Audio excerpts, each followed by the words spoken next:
Loading. All right. I think we're ready.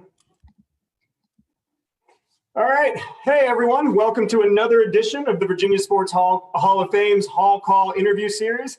I am Will Driscoll, the Executive Director of the Virginia Sports Hall of Fame, and hoping everyone is enjoying the beginning of the holiday season. I know this is a bit different, but it is still a holiday, so hopefully everybody's got a smile on their face. We'll jump right into it. In September 2018, one of the best baseball players ever to come from the Commonwealth called it a career. After 14 seasons and 7 All-Star appearances for the New York Mets, David Wright was honored with one final start against the Marlins for the New York Mets. A promising start to his career was derailed by injuries, but even still, Wright holds numerous records in Mets history and can now add published author to his resume. And that's kind of where we bring in our guest today, Anthony DiComo. Anthony is the Mets beat writer for MLB.com and co-author of The Captain. I actually have it right here. The Captain, a memoir by David Wright. And through countless conversations with those who played with, coached, and who David lived with, put together a great biography on one of Virginia's greats. So today we're going to get the chance to talk to Anthony about that. So Anthony, thank you for joining us today. Thanks, Will. Happy to be here. Absolutely. You can actually follow Anthony on Twitter. He's the Mets beat writer for MLB.com. Go to @Anthony DiComo. Obviously, if you have questions, this is on Facebook Live. We'll try to get those questions up on the stream. We have a ton of Mets fans here in the area, and that was one of the things I'm sure you learned in writing this book is that the Mets for a long time were affiliated with the Norfolk Tides. Now, since we have you here, I'm going to ask you one question. Today, the Mets officially announced that Steve Cohen is the new owner of the Mets. There was a press conference that actually pushed our interview here back a little bit. We have quite a few Mets fans down here. If you're a Mets fan, how should you be feeling right now, and how excited should you be for the future? Oh, I think it's a very exciting time for Mets. And look, I can't sit here and tell you that the Mets are going to win the World Series next year and that everything's going to, that they're going to turn it into the best team in baseball. But, they have a unique opportunity here under previous ownership, 19 seasons, 3 playoff appearances. I don't think that's where anyone wants to be. So they have a unique opportunity to kind of change the narrative. And I'm not sure if you're a Mets fan, how you could look at today as anything other than optimism. Optimism is always a great thing. And one of the things that we love here in Virginia are our local stars. We don't have top level professional sports, but we do have plenty of minor league teams. Obviously, I mentioned the Tides. But David is one of those guys that people have followed here religiously since he was coming up through Hickory High School. And then obviously he played with the Tides before he got the call up to the bigs. When did you first meet David? I first met David in 2007. I was an intern fresh out of college, joined up with MLB.com, and was covering the Mets on a daily basis, which was really cool for me. And David was already established at that point as a star on the team. But I met him and then, continued covering the Mets, became the full-time beat writer in 2010. And that's when I would say I really, developed and nurtured that relationship with him. And, you're in these as a baseball writer, you're in these clubhouses every day. You see the players, you see these guys more than you see your own family. So you do develop relationships with some of them. And I really enjoyed getting to know David over those years. Well, I don't want to give away a lot of the book because obviously the goal for you guys is to sell the book. But I do kind of want to go through a couple things that I read in the book. And I've read it front to back. It's a great book. I really do recommend it for everybody. But you mentioned that one of your first experiences covering the Mets as an intern, your mentor was kind of giving you scouting reports on all of the players. Who's a good quote, who maybe to stay away from. But he said, and David is what everyone says he is. So what is David Wright? Well, it's funny because, you talk about celebrities, you talk about professional athletes, and not to say that there aren't plenty of good people among those ranks, but I think when you watch these guys on TV and you idolize these guys, you grow up rooting for these guys, you see 1% of what they actually are, and you don't see the full person. And a lot of times, frankly, when you do see the full person, it's maybe not what you expected or not what you wanted him or her to be. And with David, that's just not the case. He is what you see on TV. He is that genuine guy. When I first started this process, I had an opportunity to go down to Virginia, and those in the Norfolk area know that Virginia Beach, actually, David annually has a charity event at a local children's hospital there. And I went to that event. I actually spent some time at his house and met his family, his mom and dad. I did some initial interviews there with his brothers as well. And it doesn't take long spending time with people like that to realize why he is that way, why he, obviously raised in a very great way with good people and a loving atmosphere. And, that's part of the equation. The other part is didn't allow the fame and the success to turn him into something different. He was the same when I met him in 2007 in a lot of ways as he is today in 2020. And that, I can't stress enough how rare that is. It's just not something you see a lot. So he is, I would be proud if David Wright were my favorite player growing up, or I were a Mets fan and I were rooting for David Wright, I would be proud that that's the guy that I chose. Well, you mentioned he's not really a controversial figure. And, a lot of times when we see these, in fact, he's not a controversial figure. I don't even want to qualify it with not really. But a lot of times when we see these books come out, you're looking for that controversial quote. It's the coach talking about a player that he coached with that he just couldn't stand. And you're looking for the thing, the sizzle that sells. What was your, objective when writing this book, and what was the story that you guys wanted to tell? And when I say you, kind of give us a little bit of background on Essa. Who did the writing? Was it David telling you the story? Kind of give us a little bit of insight into that. Yeah, I mean, it's the product of countless interviews with David and other people. But the bulk of the narrative comes from David, and that's me interviewing him and him talking, and then me sitting down and shaping that into something that makes maybe a little more sense in book form. Because if you believe me, you transcribe an hour of interview, or what ultimately winds up being 15 hours of interviews with anyone, even the most well-spoken person. If you transcribe what I'm saying right now, it probably wouldn't sound very good just on paper as is. So you do need to polish it a little bit. And that's kind of how that whole process works. Sorry, what was the first part of your question? Sorry, he's not a controversial figure. So what was the objective in writing this book? Well, I think, I'll say it from David's perspective first. He had two objectives. And one was he wanted to create almost like a little time capsule that his family could see. And he has two young daughters now and a newborn son. And that when they get old enough that they can read the book, that they can see, okay, Dad was actually pretty cool back in the day. And, they can also kind of gain maybe a little more of an understanding into his life, his career, what he went through in his career. And just to have that, well, it's still fresh now talking about it. And I think the other part of it is, he went through so much physically and mentally in his career, especially towards the end when injuries started to interfere, doing different things, to really persevere and make it back to the field and do things that probably a lot of people, and even himself included, didn't necessarily think possible. And if that could be an inspiration in his mind to anyone who might have back problems, anyone who might face adversity as a young baseball player, as a young sports fan, as whatever, if he could be an inspiration to one person, and then in his mind, it would be worth it. So I think those were his objectives, and they aligned with mine, mine being, wanting to kind of share the story of a guy who I thought, was an interesting guy, and people confuse non-controversial with boring, and I don't think that's the case at all. And I hope that comes out in the book. But I think from my perspective, I was uniquely positioned to help tell the story, just having known David as well as I knew him, having covered him and been there for so many of the milestones along the way. So I'm glad we got to collaborate and do it in that way. So, you're talking about this, and you mentioned his injuries, and the injuries kind of started with a concussion. He came back from that. And then the back injury started. Now there was some neck injuries, a back injury, and then the ultimate spinal stenosis diagnosis, which finally kind of pushed him to retirement. How much were you in touch with him during that? Because when you're reading the book, he was in California, he was in New York, he was in Virginia. He was kind of all over during his rehab processes. How much were you in touch with him as that time was going on? Yeah, not a ton.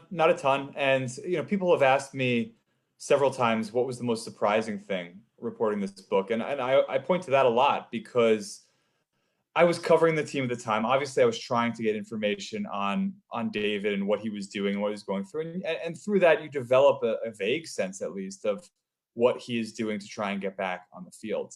But until I did this process, I didn't know the full extent of what he was doing on a daily basis, how much he was grinding, how much he was putting his body through, how much he was going to various places, meeting with different doctors, flying across the country, flying back, going to a PT specialist in California, going to a shoulder specialist in Cincinnati, going to Florida to rehab. I mean, doing all these different things and really, truly grinding with, frankly, no guarantee that he would ever even make it back to the field, let alone make it back and be an impactful player again. So I tried to, as much as I could in those chapters toward the end of the book, go into some of that detail and give fans a sense of really just how hard this guy worked, because it is, in my mind, inspiring for a guy to want to do that. I think most people, most athletes even would have given up. And that's not a slight against other people. It's just a recognition of how much adversity he faced and how willing he was to go through it at a time, at a period in his career where, again, I think most people would have seen it, said, okay, I had a great career. My body's not letting me do it anymore. I'm good. And he wasn't good. He wanted to make sure that he overturned every single stone and got the maximum that he possibly could out of his body. The drive that he exhibited, and not just coming back from injury, but just to be better. He always was told that he was good, but it's how good did he want to be is what drove him to some of the levels that he got to. And you're right. There are times reading it, you're in chapter 14 and 15, and you're like, I can't believe there's 10 more chapters, because I would have given up at this point Exactly. just after that one injury. But it really was fun to kind of follow and see the progression and how he kept coming back. When the end was approaching and the Mets decided to have that final weekend series, he talks about it. He was not in baseball shape. So it was a conversation between him and management, because he was, I believe, rehabbing in AA or AAA at the time. And it was a conversation between him, management, and his team to say, is there a possibility to get one more time on the field?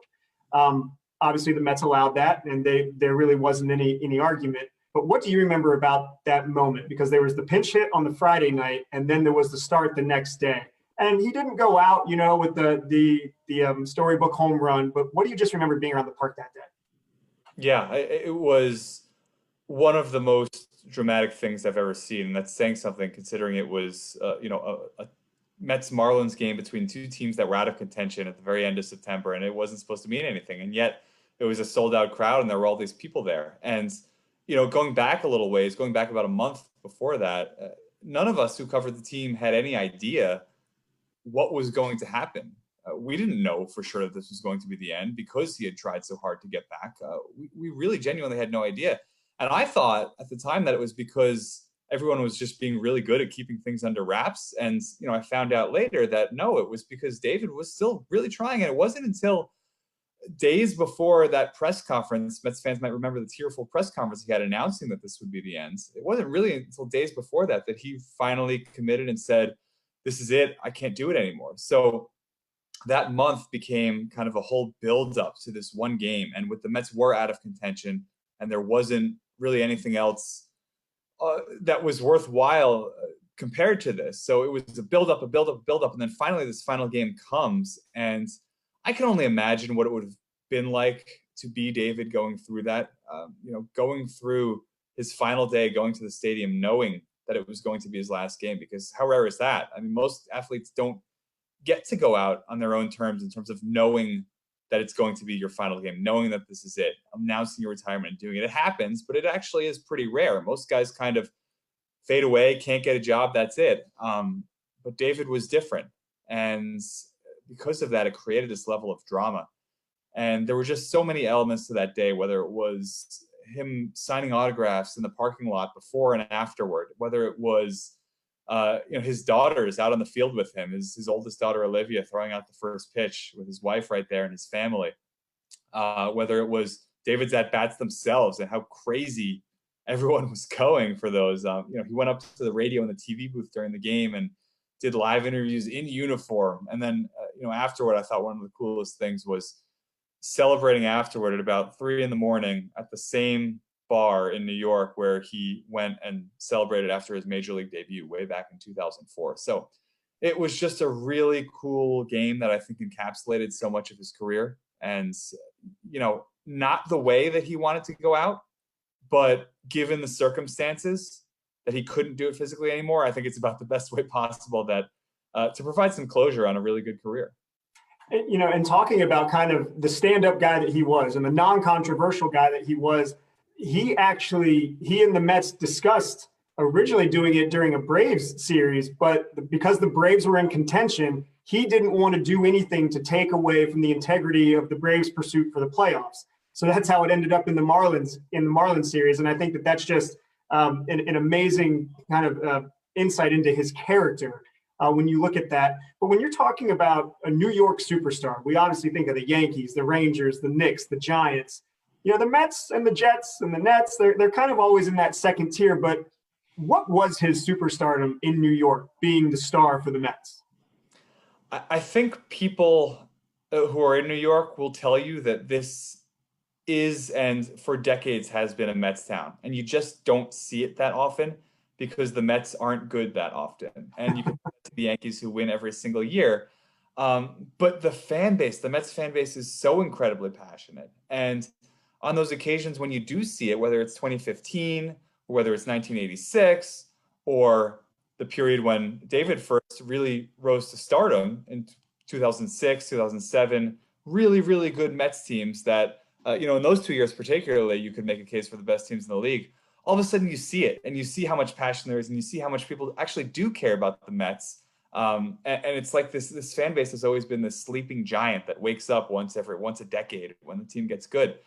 And so, yeah, those, especially early in his career, when he was a young star, he was in his early to mid 20s. He was having Hall of Fame caliber seasons. He was kind of the model for what you would want off the field in New York City, in Manhattan, living in Manhattan. And he was kind of the Yankees' answer to Derek Jeter at the time, who was coming off those dynasty years. And it was, okay, the Mets have their guy now. They have their own. So it was a huge celebrity. And he Go was. ahead, sir. And it's kind of speaks to his character that he never really cared about that. He could have done without it. He embraced it because he wanted to be that guy for the fans. But given his druthers, he would rather probably just go to the ballpark, go home, and not have to deal with the traps of being a celebrity. He didn't want to be that guy when you go to the store, you go to the restaurant, whatever, everyone turns their heads. Again, he did it because he loved the fans and he loved the fan base and he wanted to nurture that. But he didn't need the fame. He liked the baseball and he wanted to win. There's a great story in the book, and I'm not going to give it away because, again, the book, The Captain, a Memoir by David Wright and Anthony DiComo, of a young David Wright being afraid to approach Derek Jeter during an All-Star weekend. And so hopefully, you get the book, you read about it, but it's a great story and kind of talks about just that shyness that he had. But when he became captain, he was obviously thrust into the spotlight. What did the captaincy of the Mets mean to him? Oh, it meant everything. And it's because he does and still does to this day hold the clubhouse so sacred. And I think a lot of baseball players do. And there are things that go on in the clubhouse that only, those 25 guys or 26 guys, are privy to. And it really is kind of almost a religious space for these guys. And so to be the captain of the team, to him was something that could never come from ownership or from the front office or from his manager. It had to come from his teammates. And for them to consider him the captain, for them to agree to it, and he made sure that they agreed to it before he accepted the role, that meant everything to him. And you ask him about his career, that's the number one thing that he's the most proud of. He's super proud of making the World Series in 2015, of hitting a home run in the World Series in 2015. He is incredibly proud of the fact that he was a Met for life and that he never played for another organization, but the one that he grew up rooting for. But what trumps it all, I think, for him is the fact that his teammates did think of him as the captain and voted him in. And that's something that, you can never take away from him. There have only been 4 captains in Mets history, and he's one of them. And yeah, it's an immense source of pride for him. Yeah, it's not something that's thrown around the way it is in say, a sport like hockey, where, you have the C on the sweater. Even as a Red Sox fan like myself, the only captain I can remember is Jason Varitek, and I'm in my late 30s, so it's not something that's thrown around. So definitely a worthy designation. But one of my favorite things that I read was actually in your acknowledgments. You're talking about you interviewed over 40 people over the course of a couple of years to really kind of paint the picture of David Wright. And one of his best friends, Dave Raccanello, said he just does everything the right way, annoyingly so sometimes.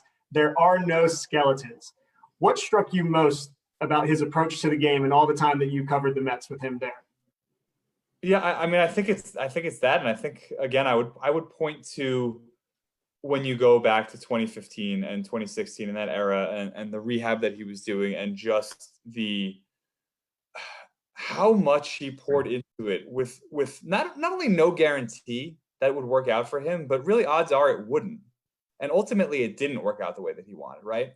And he knew that going in, that that was maybe the most likely outcome, that he had this debilitating degenerative back disease, uh, and that odds are he could spend years of his life grinding and putting his body through hell and get nothing out of it. And he did it anyway. He did it anyway because he didn't want to ever look back at his career and say he could have done more.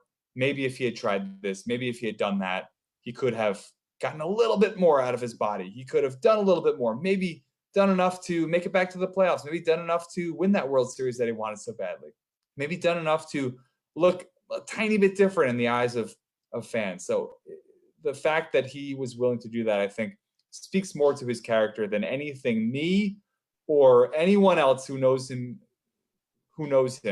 could say. Now, I can't get you out of here without a couple questions specific to us here in Virginia. You know, we obviously love our homegrown people, not just here in Hampton Roads, but throughout the state. How aware were you until you really started dialing in with David, how big the baseball connection and that pipeline is here in Hampton Roads, and really Yeah, the state overall? I knew obviously, as I think a lot of you know baseball fans did, that that era in particular was huge for the Hampton Roads area with David, with Ryan Zimmerman, and Michael Kadire was the one who kind of started it all. The Uptons, Mark Reynolds. I mean, you go down the list, and there have been Chris players. Taylor just won a World Series with the Dodgers. Exactly, Chris Taylor. Yep. What I didn't realize was that historically, maybe it hadn't been that productive in terms of producing major league players, and that it probably wasn't an accident. It wasn't a coincidence that all of a sudden you have all these first round picks coming through. And you'll read in the early portions of the book, there were some pretty influential coaches that he had over the years. And two in particular, I think Townie Townsend's probably a household name still in those parts in Virginia, who had a big impact on David, and Alan Irby, maybe not as well known throughout the state, but had an even bigger impact on David personally. And a lot of those players who came through, were influenced by Townie and by Allen and by various other people in that community. So I don't think it was necessarily a coincidence that you went from 0 to 60 in terms of all these prospects coming out, not just prospects, but first round picks, future MLB stars coming out.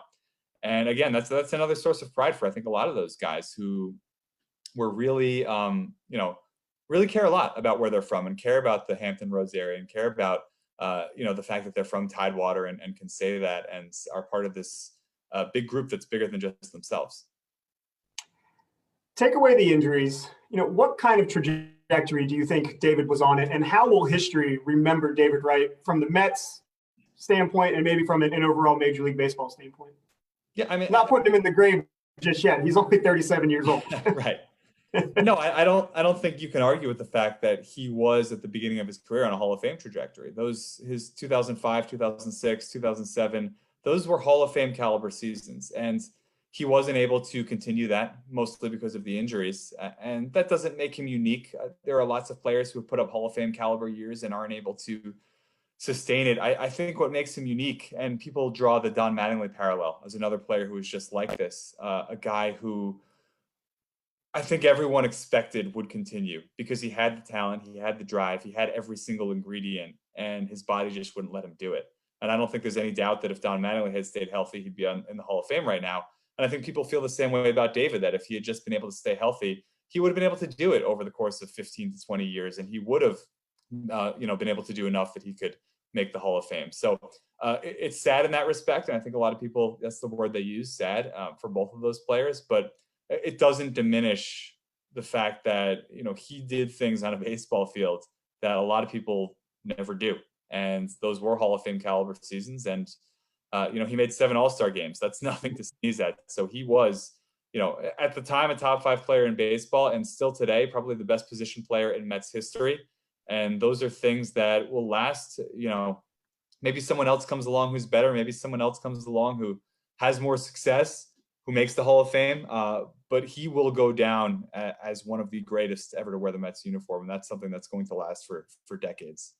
Well, we'll get you out of here on this. When I read the book, the common theme that I kept going back to was loyalty. And not the type of loyalty where he demanded loyalty from those around him, the type of loyalty that he reciprocated it to the people that showed belief in him. What was the common theme that you came up with throughout your time putting this book together? I think he would really appreciate the fact that that's the word that you chose. I think that's a huge one for him. And you know, it's funny because I mentioned earlier how proud he was to be a Met for life, and that wasn't a given. That wasn't a guarantee. And you'll read some of maybe his uncertainties in those portions of the book. But that loyalty was so important to him, and it was important that he demonstrate it. And it was super important that the Mets show it back. And he wasn't sure if they would, and the fact that they did meant everything to him. So I think, you know, I'm not sure I could come up with a better word or a better theme than the one you just did in terms of that loyalty. You know, if there's another one, I would say it's perseverance and just his ability to, or his willingness, I should say, to kind of do whatever it took to maximize his career, to get as much out of it as he could, despite the limitations that his body placed upon him. So you have those two. I mean, loyalty, perseverance, that's a pretty good combination for success, I would say, in any industry. Certainly. The book, again, is called The Captain, a Memoir by David Wright and Anthony DiComo. I got it at Barnes & Noble. Is there anywhere else people can get it? Anywhere you like, Barnes & Noble, Amazon. I always encourage people, if you know, patronize your local bookshops is always a great route to go as well. So yeah, The Captain, and it's I hope people enjoy it and enjoy the story. Well, Anthony, it's been a pleasure catching up with you. For those who are watching, we are still working to get David on to talk about the book. His schedule is kind of crazy, so he wasn't able to do it today, but we will have him on soon.